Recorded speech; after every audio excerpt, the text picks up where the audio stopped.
Boris Johnson has told the House of Commons there's no alternative to the 4-week lockdown in England, which starts on Thursday.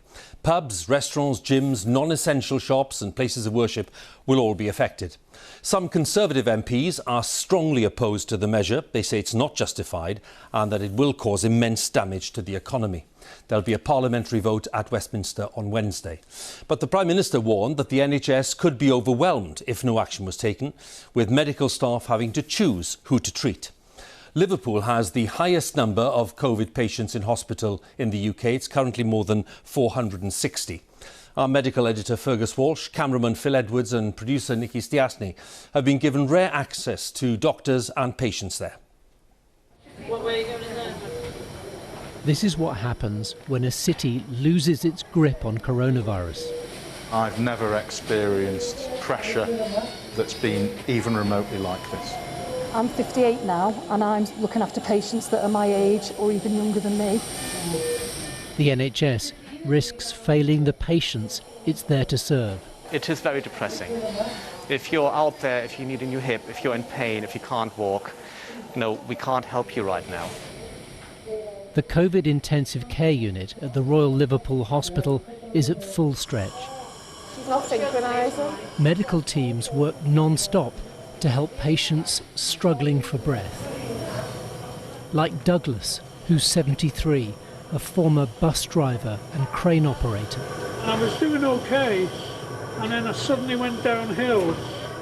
The sealed plastic hood he's wearing enables oxygen to flow into his lungs under pressure. It's a bit claustrophobic, but it's doing the job. That's all that matters to me. He takes a dim view of those who downplay the seriousness of coronavirus. All these people that go around saying it's a hoax, and it's just like a bit of a bad cold and whatnot and everything. They need to get their head straight, because I have never, ever been so ill in all my born days. This is an absolute crippler. Staff sickness levels are 3 times normal. Right now, I think we're happy with that. Critical care now depends on nurses redeployed from theatres and on others like Marie, who've come out of retirement. A lot of the NHS is working on goodwill. And unfortunately people are starting to get tired and exhausted now. So I don't know how much longer goodwill on its own is going to run us. Along the corridor, another intensive care unit, this reserved for non-COVID patients. It's full. I'm going to be struggling to look after patients who need intensive care who do not have coronavirus. In the past week, around 10 critically ill patients have had to be transferred between hospitals in the region in the search for a bed. We're hanging by a thread. It's quite tight. Each time a new patient comes into the emergency department, we have to reshuffle, so we all feel that pressure 24/7. This is winter plus. People are right to say that these are pressures that occur every winter, but this time it's just a lot worse. The Trust isn't helped by its ageing buildings. A new hospital was meant to open 3 years ago to replace the Royal and is still not finished.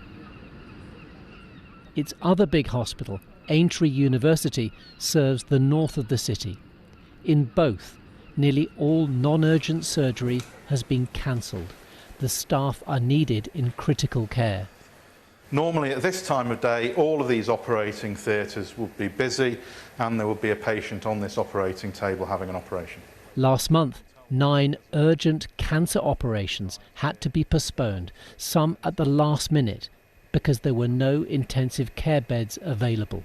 Of course, it's devastating for the patient themselves if they've come into a hospital expecting to have a potentially life-saving cancer operation, and the morning of the operation they're told the operation can't go ahead, and that's devastating for the patient and for the staff looking after the patient. Those cancellations are the exception. Most cancer care is continuing as normal, much of it at this new centre behind the Royal. David has lung cancer. This is his first round of chemotherapy. None of his treatment has been affected by coronavirus. It's just been very fast, and all my appointments none cancelled, everything's gone to plan. And there has been progress with COVID-19. The chances of surviving have improved. Ventilators are used more sparingly. There are some proven drug treatments. But sometimes it's hard to focus on the positives when the patients just keep coming. What we've seen here in Liverpool should serve as a warning to other cities, other communities across the UK, that unless we keep coronavirus in check, then the NHS will come under extreme pressure. The Prime Minister says a lockdown in England is needed to prevent a medical and moral disaster. And those on the front line are pleading with the public to follow the rules. The message is, if you don't listen to us, if you don't adhere to those restrictions, you will harm your friends, you will harm your family, your neighbours, and you might even harm yourself. The NHS is about people, its staff and the patients it serves. It is a cradle-to-grave service for the beginning and end of life. He's asleep. For people like Harry King and his wife and carer, Diane. Hello, sweetie. Oh, you look nice and comfy, don't you? Harry is 75. He has late-stage Alzheimer's disease and COVID-19, one cruel condition compounded by another. Everybody loves Harry King, don't they? Hey? Yeah. Diane brings in old photos. Harry in his 20s in the army. Memories of a happy life. That's right, the army, that's right. He's been a fantastic husband, dad, granddad. Aye. So it's hard. Very hard. Been married nearly 50 years in January. But we've done a lot of things that we've enjoyed. I think the virus has done it to him. Because his Alzheimer's was not this bad when he came in. He keeps asking, can he go home? But we can't because of the oxygen. Oh, my. Mike will come to see you soon, isn't he? The couple's two grown-up children have been to hospital to say a final farewell to their dad. Lovely, aren't you? One family among the many thousands who face loss and grief in this time of coronavirus.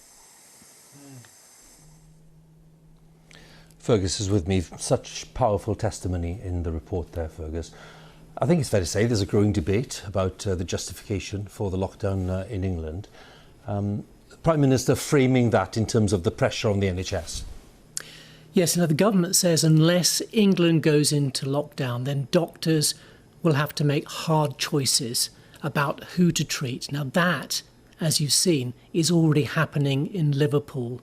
Its acute hospitals by far the hardest pressed in the country for now. Now across the UK, there are roughly half the number of COVID inpatients in hospitals compared to the peak in April, and roughly a third of the number of patients on ventilators. But that doesn't tell the full story. In the first wave, intensive care units were dealing almost exclusively with COVID patients. People with other serious health problems simply stayed away from hospital.